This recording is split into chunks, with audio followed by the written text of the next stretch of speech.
So it's time to duel. Alright people, so I actually just got back in from watching Yu-Gi-Oh! The Dark Side of Dimensions. They gave out these two packs right here of cards. I'm going to open them up so you guys can see what are in them. And also I can see them as well because I ain't gonna lie, I like opening up some Yu-Gi-Oh! Cards.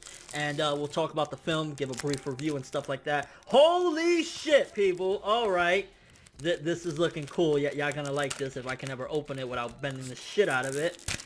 Oh man, right here we got Obelisk the Tormentor. Yo, that shit is sick, I ain't gonna lie. Holy fuck balls. Alright, so we got that. But yeah, basically the premise of this film is Yugi and his friends. This is pretty much like a okay, so the next one is, I don't know, maybe they just only gave out Obelisk. Yeah, I'm sorry, I'm interrupting myself, but yeah, the other one is an Obelisk as well. I'm totally gonna keep these shits. They look fucking fresh as hell. But basically the premise of the film is the main characters, they're in their final year of high school, they're about to graduate, and they're trying to, you know, see what they're going to do with the rest of their lives. Yugi wants to make his own game, similar to how like Duel Monsters was the biggest thing. And if we're putting this in continuity with GX, because they were talking about how he's gonna make the biggest game of all time, yeah, that's probably not gonna happen, because in GX I think he was still into Duel Monsters, although they didn't really specify. Maybe his game was totally different, whatever, but that's what Yugi's goal is. Taya wants to be a big time ballet dancer. I believe she's going to New York for that, and Tristan, I believe, is working with his family. So everybody's, you know, set out to what they're gonna do with their lives. The main antagonist is a guy named Ayagami, also known as Diva. Terrible name, by the way, but he pretty much is upset because something happened to his master, and I'm gonna try and be spoiler free as well. I think I might talk some spoilers at the end of the video, but I'm gonna try my best to be spoiler free. But basically his master, which, tiny little spoiler here, I won't say who he is, but his master was somebody from the original Yu-Gi-Oh! Was pretty much killed by somebody in the actual series, and he's taking revenge. Even though his master was a good person, ultimately he went down a dark path, and he's trying to take revenge for what happened to his master, and that means getting rid of Yugi, because if the Pharaoh were to come back, he pretty much would be non-existent. The Pharaoh returning would non-and-void him and his group, because he has a group of people alongside him trying to carry out his deed, although they were kind of skeptical the entire film of what he's doing. They're like, hey, you're not supposed to be doing this. This is what Master taught us or whatever. But essentially, that's the premise of it. Kaiba, his big deal in this whole film, which he was probably my favorite character in the film, to be honest with you, because he's always just that snarky piece of shit. I know everything, motherfucker. I'm the best of all time. He was pretty much in the beginning of the film trying to bring back the Pharaoh, and throughout the film that's pretty much what he's trying to accomplish. He wants to gather all the pieces of the puzzle, because he excavated down to where the, you know, the Millennium Puzzle and everything happened after Yugi defeated the Pharaoh at the end of Yu-Gi-Oh! Because again, this is truly a sequel to the original Yu-Gi-Oh! Like, you know, GX and all the spin-offs is cool and all that, but if you want, this is the closest thing you're going to get to a true sequel, or an epilogue, shall I say, to Yu-Gi-Oh! The original film, because it truly is connecting a lot of those dots. A lot of characters are connected. I mean, even they brought back something to do with Bakura. I'll leave it at that. And I mean, the film overall, I will tell you right now, it is a Yu-Gi-Oh! Fans only type of deal, because a lot of people coming into the film, while there is a lot of moments that people can enjoy as a whole, for the most part I felt as though it was really one of those films that you're only going to truly get into it if you are a big time Yu-Gi-Oh! Fan, especially of the original anime, because it does a lot of references back to that series. And I mean, they duel a lot in the film, which is good, because I mean, at the end of the day, Duel Monsters is a big deal. It's Yu-Gi-Oh! Right? So they do have a lot of duels. My problem with the film, and my only problem with the film really, is the fact that the length of it is 2 hours and 10 minutes, and after a certain point it started to drag on, and I felt as though they could have definitely done a new anime continuation to Yu-Gi-Oh! With this content rather than doing a movie, because it seems as though there's so many events and they're trying to cram so many different things into this, that's why the film is so long, because they want to have this duel, they want to have that duel, which a lot of it seems as though they're trying to play back to our nostalgia of like, oh, remember when Yugi and Kaiba duel, remember the Pharaoh, like, you know, they were trying to add a lot of nostalgia at the same time also having, you know, the main antagonist, the main villain, which he was alright. I think his dueling skills wasn't all that, because he pretty much gets bodied twice or 3 times in the film in Duel. So as far as Duelist goes, is like, because he also has one of those tricks similar to what a lot of the villains in, the old series had, where, like, they would take you to the Shadow Realm and you'd have different rules. He can do the same thing similar with his powers, because he basically has this cube. I think it's the Quantum Cube. I can't really remember the name of it, but essentially it allows him to do similar things to what some of the Millennium items used to do. Take you to this random crazy world where the duels are a lot more realistic and people feel pain and things of that nature. And I mean, again, as a villain, he was okay, but a lot of the times you could even see that he had his own doubts about what he was trying to carry out. It's like, yes, my teacher told me to do great things, but instead I'm being a piece of shit. So you could definitely see he doubted himself throughout the film as well. And I think the biggest part of the film that really had me excited was hoping and waiting for the potential return of the Pharaoh, because a lot of the film focused on, will the Pharaoh return? Will he show up once again? Which I won't spoil if he does or doesn't, but that was something that had me anticipating throughout the entirety of the film. I was like, yo, are we going to actually see Atem one more time? Are we going to see him in a duel? Because there's a couple of little tricks in here regarding that particular portion, which again, I'm trying to be as spoiler free as I possibly can.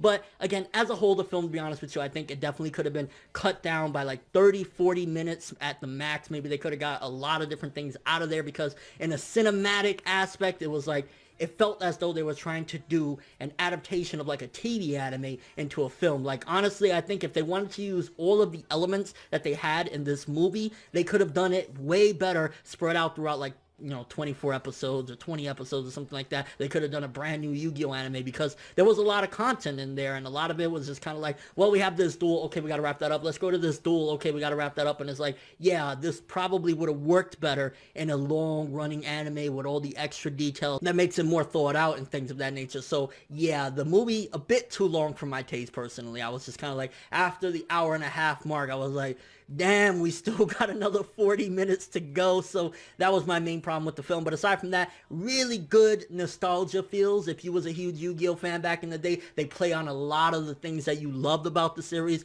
I mean, they had a couple of things. They didn't overdo it too much regarding, Teia's friendship speech, like, we'll always be friends and stuff like that. They didn't go too much with that, so it wasn't overbearing or anything, but it definitely had that element in there as well. And I mean, it was just awesome seeing some of my favorite characters from my childhood back on the big screen again. Mokuba was there, you had Bakura, Tristan, Joey. Joey was a laugh throughout the film. If anybody was the comedic relief and really the character that I think anybody going to this film that doesn't even know about Yu-Gi could identify with, it's Joey, because, he's that klutz, he's the Brooklyn Brawler, Joey Wheeler. So definitely Joey was that character that everybody would actually laugh. And a couple of the quips that Kaiba had, because Kaiba was just like on a roll in this film with some of the shit he would say. It was pretty priceless. And as a whole, it was a fun experience. Again, could have cut off a few minutes from him, 30-40 minutes, I'm just saying, or they could have just done a whole TV anime of it for that matter. And yeah, that's pretty much my thoughts on it. I do want to talk about some spoilers, because there's a couple things that I did really enjoy and I want to talk about in depth. So if you don't want to hear any of the spoils, you haven't watched the film yet, or whatever the case may be, then you could probably stop right here, because we're about to go into spoilers in 3, 2, 1. The ending of the film, I really like that, and I felt as though that was a nice way to cap it off for this, because we're probably never going to get another return unless it's like one of those, hey, we're going to cross over every hero from all the Yu-Gi-Oh spin-offs, with Kaiba showing up, going to the past, or going to the other world, shall I say, the, afterlife, to go duel the Pharaoh. That right there, because it showcased a little bit of Kaiba's admiration for the Pharaoh. Like, throughout the Yu-Gi-Oh anime, you never really seen that. He was always just like, fuck this guy, I'm the best, I'm gonna show him I'm the best. And while that aspect of his character is still intact in this film, because he's still the cocky guy that we know and love, you definitely can see a lot more of respect and admiration that he has towards the Pharaoh, opposed to anybody else. Like, even Yugi, while he looks at Yugi and you could kind of tell cares about him in a way, for the most part, his obsession is, I gotta duel the Pharaoh one more time. I gotta be able to defeat him so I can feel better about the crushing defeats that I've had at his hands. So I like the way that they wrapped it up. It almost felt as though, in a way, it was kind of like Kaiba's movie, because throughout the film it's like, it starts off, he's digging, trying to get, you know, the Millennium Puzzle. It ends off with him finally reaching the Pharaoh in the afterlife and having that one final duel. Unfortunately, we didn't get to see it. I would have loved that. I wouldn't even mind like a one-shot if, you know, the original manga, because I believe he actually worked on the script for this, came back and showed us that duel, because it's like, yo, you see the Pharaoh show up and he's sitting on his throne and everything. That was pretty cool. And I mean, with some of the duels, it was pretty cool to see. I mean, little Yugi definitely showcased a lot of growth and development in his duel against Aigami. It was like, yeah, he beats him, and, you know, he even went up against Kaiba, and everything about those duels were okay. It just felt as though there was a lot of duels back to back to back very quick, and that's why I say that it would have worked better as a TV anime opposed to just being like one big old 2-hour and 10-minute film. And also the ending of the film with Taya going off to be, you know, a big ballet dancer and stuff like that, it was kind of sad. Honestly, it brought me back to my own childhood, seeing all the characters, they're basically going their own way. Yugi's gonna still work at his grandpa's shop, which, by the way, I think they changed